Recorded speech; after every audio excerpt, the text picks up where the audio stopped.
ಎಲ್ಲರಿಗೂ ನಮಸ್ಕಾರ ಸ್ನೇಹಿತರೆ. ಈ ರಾಶಿಯವರಿಗೆ ರಾಜಯೋಗ ಹುಣ್ಣಿಮೆ ನಂತರ ಮುಟ್ಟಿದ್ದೆಲ್ಲ ಚಿನ್ನ. ಕೋಡಿಶ್ರೀ ಸ್ಫೋಟಕ ಭವಿಷ್ಯ. ಕೋಡಿಶ್ರೀ ಏಪ್ರಿಲ್ 12 ಹುಣ್ಣಿಮೆಯ ನಂತರದ ಭವಿಷ್ಯವನ್ನು ನುಡಿದಿದ್ದಾರೆ. ಕೋಡಿಶ್ರೀ ನುಡಿಯುವ ಭವಿಷ್ಯ 100ಕ್ಕೆ 100ರಷ್ಟು ನಿಜವಾಗುತ್ತದೆ. ಅವರು ಹೇಳಿದ ಪ್ರತಿಯೊಂದು ಘಟನೆಗಳು ನಡೆಯುತ್ತವೆ. ಕೋಡಿಶ್ರೀಗಳ ಪ್ರಕಾರ 5 ರಾಶಿಯವರಿಗೆ ರಾಜಯೋಗ ಶುರುವಾಗಿದೆ. ಈ 5 ರಾಶಿಯವರು ಪ್ರತಿಯೊಂದು ಕ್ಷೇತ್ರದಲ್ಲೂ ಅಧಿಕ ಲಾಭವನ್ನು ಪಡೆಯುತ್ತಾರೆ. ತಮ್ಮ ಜೀವನದಲ್ಲಿ ಎಲ್ಲಾ ರೀತಿಯ ಸಮಸ್ಯೆಗಳಿಂದ ಮುಕ್ತರಾಗುತ್ತಾರೆ.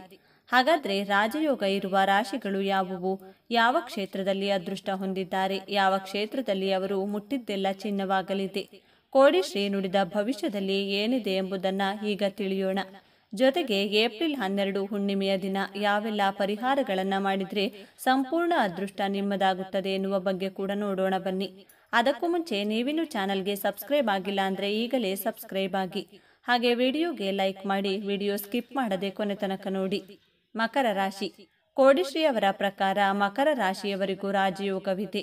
ಹುಣ್ಣಿಮೆಯ ನಂತರ ಅದೃಷ್ಟ ಲಕ್ಷ್ಮಿ ಒಲಿಯುತ್ತಾಳೆ. ಮನೆಯಲ್ಲಿ ಹಣದ ಸಮಸ್ಯೆ ಇದ್ರೆ, ನಾನಾ ಸಮಸ್ಯೆಗಳಿಂದ ನೀವು ಬಳಲುತ್ತಿದ್ರೆ ಎಲ್ಲ ಸಮಸ್ಯೆಗಳು ದೂರವಾಗುತ್ತವೆ. ಅದೃಷ್ಟದ ಪಟ್ಟಿಯಲ್ಲಿ ಮಕರ ರಾಶಿಯವರಿರುವುದರಿಂದ ಲಕ್ಷ್ಮೀದೇವಿ ಎಲ್ಲಾ ರೀತಿಯ ಸಮಸ್ಯೆಗಳನ್ನು ದೂರ ಮಾಡುತ್ತಾಳೆ. ಜೀವನದಲ್ಲಿ ಎಲ್ಲಾ ರೀತಿಯ ಸಮಸ್ಯೆಗಳನ್ನು ಬಗೆಹರಿಸುತ್ತಾಳೆ. ಆದರೆ ಹುಣ್ಣಿಮೆಯಂದು ನೀವು ಕೆಲ ಪರಿಹಾರಗಳನ್ನು ಮಾಡುವುದರಿಂದ ಜೀವನದುದ್ದಕ್ಕೂ ಸಮಸ್ಯೆಗಳು ನಿಮಗೆ ಎದುರಾಗುವುದಿಲ್ಲ. ಆ ಪರಿಹಾರಗಳನ್ನು ಕೊನೆಯಲ್ಲಿ ನೀಡಲಾಗಿದೆ, ಅದನ್ನು ತಪ್ಪದೆ ಅನುಸರಿಸಿ. ಮಕರ ರಾಶಿಗೆ ಸೇರಿದ ಜನರಿಗೆ ಹುಣ್ಣಿಮೆ ಆನಂದಮಯವಾದ ದಿನವಾಗಿರಲಿದೆ. ಮಕರ ರಾಶಿಗೆ ಸೇರಿದ ಜನರು ತಮ್ಮ ಆಪ್ತರು ಮತ್ತು ಸ್ನೇಹಿತರೊಂದಿಗೆ ಧಾರ್ಮಿಕ ಸ್ಥಳಕ್ಕೆ ಭೇಟಿ ನೀಡುವ ಬಗ್ಗೆ ಯೋಜನೆಯನ್ನು ರೂಪಿಸುವರು ಮತ್ತು ಯಾವುದಾದರೂ ಗುರುಗಳ ಆಶೀರ್ವಾದವು ಲಭಿಸುವುದು. ನಿಮಗೆ ವಿಶೇಷ ವ್ಯಕ್ತಿಗಳ ಸಹಾಯದಿಂದ ಆರ್ಥಿಕ ಸ್ಥಿತಿ ಉತ್ತಮವಾಗಿರಲಿದೆ. ನಿಮ್ಮ ಕೆಲಸದ ನಡುವೆ ನಿಮಗೆ ಪ್ರೀತಿ ಮಾಡಲು ಅವಕಾಶ ಲಭಿಸುವುದು. ಕುಂಭರಾಶಿ. ಕುಂಭರಾಶಿಯವರು ಹುಣ್ಣಿಮೆಯ ನಂತರ ಹಣದ ಕ್ಷೇತ್ರದಲ್ಲಿ ಅಧಿಕ ಲಾಭ ಗಳಿಸುತ್ತಾರೆ. ಹಣದ ಸಮಸ್ಯೆ ದೂರವಾಗುತ್ತವೆ. ಸಾಲದ ಸುಳಿಯಲ್ಲಿದ್ರೆ, ಹಣದ ನಷ್ಟವಿದ್ರೆ ಇನ್ಮುಂದೆ ಚಿಂತಿಸುವ ಅಗತ್ಯವಿಲ್ಲ. ಕುಂಭರಾಶಿಯವರಿಗೆ ಲಕ್ಷ್ಮೀ ದೇವಿ ಒಲಿಯಲಿದ್ದಾಳೆ. ಈ ಹುಣ್ಣಿಮೆಯ ದಿನ ಕೆಲವು ಕ್ರಮಗಳನ್ನು ಅನುಸರಿಸಿದ್ದೇ ಆದಲ್ಲಿ ಲಕ್ಷ್ಮೀದೇವಿ ಒಲಿಯುವುದರಲ್ಲಿ ಅನುಮಾನವೇ ಇಲ್ಲ. ಲಕ್ಷ್ಮೀದೇವಿ ನಿಮ್ಮ ಮನೆಯನ್ನ ಪ್ರವೇಶ ಮಾಡುತ್ತಾಳೆ. ಹೀಗೆ ಕುಂಭರಾಶಿಯವರಿಗೆ ರಾಜಯೋಗ ಆರಂಭವಾಗಿದೆ ಎಂದು ಕೋಡಿಶ್ರೀ ಹೇಳಿದ್ದಾರೆ. ವೃಷಭ ರಾಶಿ. ಕೋಡಿಶ್ರೀಯವರ ಪ್ರಕಾರ ವೃಷಭ ರಾಶಿಯವರಿಗೆ ರಾಜಯೋಗವಿದೆ. ವೃಷಭ ರಾಶಿಯವರು ಅದೃಷ್ಟದ ಪಟ್ಟಿಯಲ್ಲಿದ್ದಾರೆ. ಹುಣ್ಣಿಮೆಯ ನಂತರ ವೃಷಭ ರಾಶಿಯವರ ಮನೆಗೆ ಅದೃಷ್ಟ ಲಕ್ಷ್ಮಿ ಪ್ರವೇಶ ಮಾಡುತ್ತಾಳೆ. ಆರೋಗ್ಯ ಸಮಸ್ಯೆ, ನಕಾರಾತ್ಮಕ ಶಕ್ತಿ ಇದ್ರೆ, ಮನೆಯಲ್ಲಿ ಯಾವುದೇ ರೀತಿಯ ಏಳಿಗೆ ಕಂಡು ಬಂದಿಲ್ಲ ಅಂದ್ರೆ ಇದರಿಂದ ಮುಕ್ತವಾಗುವಿರಿ. ಮನೆಯಲ್ಲಿ ಹಣ ತುಂಬಿರಲಿದೆ. ಆರ್ಥಿಕ ಜೀವನ ಅಚ್ಚರಿ ಮೂಡಿಸುವಂತೆ ಬದಲಾಗಲಿದೆ. ಇದಕ್ಕೆ ನೀವು ಕೆಲ ಪರಿಹಾರಗಳನ್ನು ಪಾಲಿಸಬೇಕು. ಆ ಸರಳ ಪರಿಹಾರಗಳನ್ನು ಕೊನೆಯಲ್ಲಿ ನೀಡಲಾಗಿದೆ. ಅದನ್ನು ಅನುಸರಿಸಿ ನಿಮ್ಮ ಮನೆ ಬಾಗಿಲಿಗೆ ಬಂದು ನಿಂತಿರುವ ಲಕ್ಷ್ಮೀ ದೇವಿಯನ್ನ ಮನೆಗೆ ಆಹ್ವಾನಿಸಿ. ವೃಷಭ ರಾಶಿಗೆ ಸೇರಿದ ಜನರಿಗೆ ಹುಣ್ಣಿಮೆ ಅತ್ಯಂತ ಲಾಭದಾಯಕವಾಗಿರಲಿದೆ. ವೃಷಭ ರಾಶಿಗೆ ಸೇರಿದ ಜನರು ಧಾರ್ಮಿಕ ಹಾಗೂ ಸಾಮಾಜಿಕ ಕಾರ್ಯಗಳಲ್ಲಿ ಭಾಗವಹಿಸುವ ಅವಕಾಶ ಲಭಿಸುವುದು. ಆದ್ದರಿಂದಾಗಿ ನಿಮ್ಮ ಖ್ಯಾತಿಯು ಹೆಚ್ಚಾಗಲಿದೆ. ವೃಷಭ ರಾಶಿಗೆ ಸೇರಿದ ವಿದ್ಯಾರ್ಥಿಗಳು ಸ್ಪರ್ಧಾತ್ಮಕ ಪರೀಕ್ಷೆಯಲ್ಲಿ ಭಾಗವಹಿಸುವುದರಿಂದ ನಿಮ್ಮ ಕಠಿಣ ಪರಿಶ್ರಮಕ್ಕೆ ತಕ್ಕ ಪ್ರತಿಫಲ ದೊರಕುವುದು ಮತ್ತು ಯಶಸ್ಸು ಲಭಿಸಲಿದೆ. ತುಲಾ ರಾಶಿ. ಶುಕ್ರ ಗ್ರಹದ ರಾಶಿಯಾಗಿರುವುದರಿಂದ ತುಲಾ ರಾಶಿಗೆ ಸೇರಿದ ಜನರಿಗೆ ಈ ಹುಣ್ಣಿಮೆ ಶುಭ ದಿನವಾಗಿರಲಿದೆ. ತುಲಾ ರಾಶಿಗೆ ಸೇರಿದ ಜನರು ಲಕ್ಷ್ಮೀ ದೇವಿಯ ಕೃಪೆಯಿಂದ ಸಂತೋಷ ಸಮೃದ್ಧಿಯಲ್ಲಿ ವೃದ್ಧಿಯನ್ನು ಹೊಂದುವರು ಮತ್ತು ಪ್ರತಿಯೊಂದು ಕಾರ್ಯದಲ್ಲಿ ಯಶಸ್ಸು ದೊರಕಬಹುದು. ಮಕ್ಕಳ ಪ್ರಗತಿಯನ್ನು ನೋಡಿ ಮನಸ್ಸು ಸಂತೋಷವಾಗಿರುವುದು ಮತ್ತು ನಿಮ್ಮ ಗೌರವ ಖ್ಯಾತಿ ಸಾಕಷ್ಟು ವೃದ್ಧಿಯಾಗಲಿದೆ. ನಿಮ್ಮ ಯಾವುದಾದರೂ ಯೋಜನೆ ಹಣಕ್ಕೆ ಸಂಬಂಧಿಸಿದಂತೆ ಅಪೂರ್ಣಗೊಂಡಿದ್ರೆ ಆ ಯೋಜನೆಗಳೆಲ್ಲವೂ ಈ ಅವಧಿಯಲ್ಲಿ ಪೂರ್ಣಗೊಳ್ಳುವುದು. ಇದರಿಂದಾಗಿ ಭವಿಷ್ಯದಲ್ಲಿ ನಿಮಗೆ ಹೆಚ್ಚಿನ ಲಾಭವಾಗಲಿದೆ. ವ್ಯಾಪಾರ ಮತ್ತು ವ್ಯವಹಾರ ಮಾಡುವ ತುಲಾ ರಾಶಿಗೆ ಸೇರಿದ ಜನರಿಗೆ ಹೆಚ್ಚಿನ ಧನಲಾಭವಾಗುವುದು ಮತ್ತು ರಚನಾತ್ಮಕ ವಿಷಯಗಳಿಗೆ ಸಂಬಂಧಿಸಿದಂತೆ ಲಾಭದಾಯಕವಾಗಿರಲಿದೆ. ಸಾಮಾಜಿಕ ಕ್ಷೇತ್ರದಲ್ಲಿ ನೀವು ಮಾಡಿದಂತಹ ಕಾರ್ಯಗಳಿಗೆ ತಕ್ಕ ಪ್ರತಿಫಲ ದೊರಕುವುದು. ಇದರಿಂದಾಗಿ ಮನಸ್ಸು ಸಂತೋಷದಿಂದಿರುವುದು. ಹೆಚ್ಚಿನ ಜನರ ಪರಿಚಯವಾಗುವುದು. ನೀವು ನಿಮ್ಮ ಸಂಗಾತಿಯೊಂದಿಗೆ ಉತ್ತಮ ಜಾಗಕ್ಕೆ ಹೂಡಿಕೆಯನ್ನು ಮಾಡುವಿರಿ ಮತ್ತು ವಿದ್ಯಾರ್ಥಿಗಳನ್ನ ಶಿಕ್ಷಣಕ್ಕೆ ಅಡ್ಡಿಯಾಗುತ್ತಿದ್ದ ವಿಷಯಗಳೆಲ್ಲವೂ ದೂರವಾಗುವುದು. ಸಿಂಹರಾಶಿ. ಸಿಂಹರಾಶಿಯವರಿಗೆ ರಾಜಯೋಗ ಆರಂಭವಾಗಿದೆ. ವಾಹನ ಮತ್ತು ಮನೆ ಖರೀದಿ, ಉದ್ಯೋಗ ಆರಂಭಿಸುವ ಕನಸು ನನಸಾಗಲಿದೆ. ಸಿಂಹ ರಾಶಿಯವರು ಎಲ್ಲ ಕ್ಷೇತ್ರದಲ್ಲಿ ಅಭಿವೃದ್ಧಿಯನ್ನು ಕಾಣುವಿರಿ. ಹುಣ್ಣಿಮೆಯ ನಂತರ ನಿಮ್ಮ ಜೀವನವೇ ಬದಲಾಗಲಿದೆ. ಮನೆ ಖರೀದಿಯ ನಿಮ್ಮ ಕನಸು ನನಸಾಗಲಿದೆ. ಹೊಸ ಉದ್ಯೋಗ ಆರಂಭಿಸಬೇಕು ಅಂದುಕೊಂಡಿದ್ದಲ್ಲಿ ಈ ಸಮಯ ಉತ್ತಮವಾಗಿದೆ. ಸಿಂಹ ರಾಶಿಯವರೆಲ್ಲರೂ ಮುಟ್ಟಿದ್ದೆಲ್ಲವೂ ಚಿನ್ನವಾಗಲಿದೆ.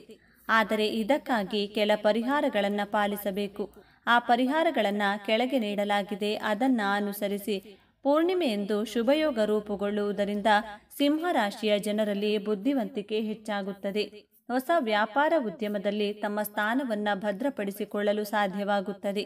ಮಂಗಳಕರ ಯೋಗದ ಪರಿಣಾಮ ಹೊಸ ವರ್ಷದವರೆಗೂ ಉಳಿಯುತ್ತದೆ. ಇದರಿಂದಾಗಿ ಮುಂಬರುವ ವರ್ಷ ನಿಮಗೆ ತುಂಬಾ ಮಂಗಳಕರವಾಗಿರುತ್ತದೆ. ನಿಮ್ಮ ಕುಟುಂಬದ ಸದಸ್ಯರ ಎಲ್ಲ ಅಗತ್ಯಗಳನ್ನು ಪೂರೈಸಲು ನಿಮಗೆ ಸಾಧ್ಯವಾಗುತ್ತದೆ. ಇದರಿಂದಾಗಿ ಎಲ್ಲರೂ ತುಂಬಾ ಸಂತೋಷದಿಂದಿರುತ್ತಾರೆ. ನಿಮ್ಮ ಜೀವನದಲ್ಲಿ ಹೊಸ ಬೆಳಕು ಮೂಡುತ್ತದೆ ಎಂದು ಕೋಡಿ ಶ್ರೀಗಳು ಹೇಳಿದ್ದಾರೆ. ಕನ್ಯಾ ರಾಶಿ. ಕನ್ಯಾ ರಾಶಿಯವರು ರಾಜಯೋಗದ ಪಟ್ಟಿಯಲ್ಲಿದ್ದಾರೆ. ಕನ್ಯಾ ರಾಶಿಯವರು ಉದ್ಯೋಗ ಸಮಸ್ಯೆಯಿಂದ ಬಳಲುತ್ತಿದ್ರೆ, ಮದುವೆ ವಿಚಾರದಲ್ಲಿ ಸೋಲಾಗುತ್ತಿದ್ರೆ ಈ ಸಮಸ್ಯೆ ದೂರವಾಗಲಿದೆ. ಹುಣ್ಣಿಮೆಯ ನಂತರ ಕನ್ಯಾ ರಾಶಿಯವರ ಮೇಲೆ ಲಕ್ಷ್ಮೀ ದೇವಿಯ ಆಶೀರ್ವಾದ ಸಿಗಲಿದೆ. ಹುಣ್ಣಿಮೆಯ ನಂತರ ನೀವು ಸಮಸ್ಯೆಗಳಿಂದ ಮುಕ್ತರಾಗುವಿರಿ. ಕೆಲ ಕಾರ್ಯಗಳನ್ನು ಹುಣ್ಣಿಮೆಯಿಂದ ನಿರ್ವಹಿಸಿದರೆ ಕನ್ಯಾ ರಾಶಿಯವರಿಗೆ ಎಂದೂ ಕೂಡ ಹಣದ ಸಮಸ್ಯೆ ಎದುರಾಗುವುದಿಲ್ಲ. ಕನ್ಯಾ ರಾಶಿಯವರು ನಿರ್ವಹಿಸಬೇಕಾದ ಕ್ರಮಗಳನ್ನು ಈ ಕೆಳಗೆ ನೀಡಲಾಗಿದೆ. ಯಾವಾಗ ಸೂರ್ಯನು ತನ್ನ ರಾಶಿಯನ್ನು ಬದಲಾಯಿಸುವನು, ಕನ್ಯಾ ರಾಶಿಗೆ ಸೇರಿದ ಜನರ ಮೇಲೆ ಇದು ಸಕಾರಾತ್ಮಕ ಪ್ರಭಾವವನ್ನು ಬೀರಲಿದೆ. ಏಕೆಂದರೆ ಸೂರ್ಯನು ಕನ್ಯಾ ರಾಶಿಯಲ್ಲಿ ಪ್ರವೇಶಿಸಲಿದ್ದಾನೆ. ಹಾಗಾಗಿ ನೀವು ನಿಮ್ಮ ಹಳೆಯ ಆರೋಗ್ಯ ಸಮಸ್ಯೆಗಳಿಂದ ಪರಿಹಾರವನ್ನು ಪಡೆಯುವಿರಿ. ಜೊತೆಗೆ ಈ ಸಮಯದಲ್ಲಿ ನಿಮ್ಮ ಆತ್ಮವಿಶ್ವಾಸದಲ್ಲಿ ಸಾಕಷ್ಟು ವೃದ್ಧಿಯಾಗಲಿದೆ. ಆದರೆ ಈ ಸಮಯದಲ್ಲಿ ನಿಮ್ಮ ವ್ಯಕ್ತಿತ್ವ ಅತ್ಯುತ್ತಮವಾಗಿರುವುದು. ಈ ಅವಧಿಯಲ್ಲಿ ನೀವು ಪ್ರತಿಯೊಂದು ಕೆಲಸಗಳನ್ನು ಸಕಾರಾತ್ಮಕವಾಗಿ ಪೂರ್ಣಗೊಳಿಸುವಿರಿ. ವ್ಯಾಪಾರವನ್ನು ಮಾಡುವ ಕನ್ಯಾ ರಾಶಿಗೆ ಸೇರಿದ ಜನರು ಈ ಸಮಯದಲ್ಲಿ ಆರ್ಥಿಕ ಲಾಭವನ್ನು ಪಡೆಯಲಿದ್ದಾರೆ. ಪೂರ್ಣಿಮೆಯೆಂದು ಶುಭಯೋಗ. ಈ ರಾಶಿಗೆ ಶ್ರೀಮಂತರಾಗುವ ಅವಕಾಶ. ಹೀಗೆ ಮೇಲಿನ ಎಲ್ಲ ರಾಶಿಯವರು ರಾಜಯೋಗವನ್ನು ಹೊಂದಿರುವಿರಿ. ಹುಣ್ಣಿಮೆಯ ದಿನ ಕೆಲ ಪರಿಹಾರಗಳನ್ನು ಅನುಸರಿಸಿ ನೀವು ಹುಣ್ಣಿಮೆಯ ದಿನ ಮಾಡಬೇಕಾದ ಕಾರ್ಯಗಳು ಏನೆಂದರೆ, ಹುಣ್ಣಿಮೆಯ ದಿನ ಮನೆಯನ್ನು ಸಂಪೂರ್ಣವಾಗಿ ಉಪ್ಪು ನೀರಿನಿಂದ ಶುದ್ಧ ಮಾಡಬೇಕು. ನಕಾರಾತ್ಮಕ ಶಕ್ತಿ ನಾಶ ಮಾಡುವ ಶಕ್ತಿ ಉಪ್ಪಿನಲ್ಲಡಗಿದೆ. ಹೀಗಾಗಿ ಉಪ್ಪು ನೀರಿನಿಂದ ಶುದ್ಧ ಮಾಡಿದರೆ ನಕಾರಾತ್ಮಕ ಶಕ್ತಿ ದೂರವಾಗುತ್ತದೆ. ಹುಣ್ಣಿಮೆಯ ದಿನ ಹಸುವಿಗೆ ಅಥವಾ ಗೋಮಾತೆಗೆ ಆಹಾರವನ್ನು ನೀಡಬೇಕು. ಹಸುವಿಗೆ ಅವಲಕ್ಕಿ, ಬಾಳೆಹಣ್ಣು, ಬೆಲ್ಲ ತಿನ್ನಿಸಬೇಕು. ಅದೃಷ್ಟಲಕ್ಷ್ಮಿ ಮನೆ ಬಾಗಿಲಿಗೆ ಬಂದಿದ್ದಾಳೆ. ಈ ಕಾರ್ಯ ಮಾಡುವ ಮೂಲಕ ಆಕೆಯನ್ನು ನೀವು ಮನೆಯೊಳಗೆ ಬರಮಾಡಿಕೊಳ್ಳಿ. ಹುಣ್ಣಿಮೆಯ ದಿನ ಮಾಂಸ, ಮದ್ಯಪಾನ, ಧೂಮಪಾನ ಮಾಡಬೇಡಿ. ಹುಣ್ಣಿಮೆಯ ಪವಿತ್ರ ದಿನ ಲಕ್ಷ್ಮೀ ದೇವಿ ಮನೆಗೆ ಆಗಮಿಸುತ್ತಾಳೆ. ಈ ಪವಿತ್ರ ದಿನ ಮನೆ ಸ್ವಚ್ಛವಾಗಿದ್ರೆ ಲಕ್ಷ್ಮೀ ದೇವಿ ಮನೆಗೆ ಆಗಮಿಸುತ್ತಾಳೆ. ಇನ್ನು ಹುಣ್ಣಿಮೆಯ ದಿನ ಮನೆಯ ಮುಂದೆ ರಂಗೋಲಿಯನ್ನು ಬಿಡಿಸಬೇಕು. ಇದು ಲಕ್ಷ್ಮೀ ದೇವಿಯನ್ನ ಆಕರ್ಷಿಸುತ್ತದೆ. ಈ 4 ಪರಿಹಾರಗಳನ್ನು ಪಾಲಿಸಿದ್ದೇ ಆದಲ್ಲಿ ಹುಣ್ಣಿಮೆಯ ನಂತರ ನಿಮಗೆ ಯಾವುದೇ ಸಮಸ್ಯೆಗಳಿರುವುದಿಲ್ಲ. ರಾಜಯೋಗದ ಸಂಪೂರ್ಣ ಫಲವನ್ನು ನೀವು ಪಡೆಯುವಿರಿ. ಸ್ನೇಹಿತರೆ, ಈ ಮಾಹಿತಿ ನಿಮಗೆ ಇಷ್ಟವಾಗಿದ್ದಲ್ಲಿ ದಯವಿಟ್ಟು ಶೇರ್ ಮಾಡಿ, ಲೈಕ್ ಮಾಡಿ ಮತ್ತು ನಮ್ಮ ಚಾನೆಲ್ಗೆ ಸಬ್ಸ್ಕ್ರೈಬ್ ಆಗಿ. ಎಲ್ಲರೂ ಭಕ್ತಿಯಿಂದ ಓಂ ಶ್ರೀ ಮಹಾಲಕ್ಷ್ಮಿ ನಮಃ ಅಂತ ಕಾಮೆಂಟ್ ಮಾಡಿ. ಧನ್ಯವಾದಗಳು.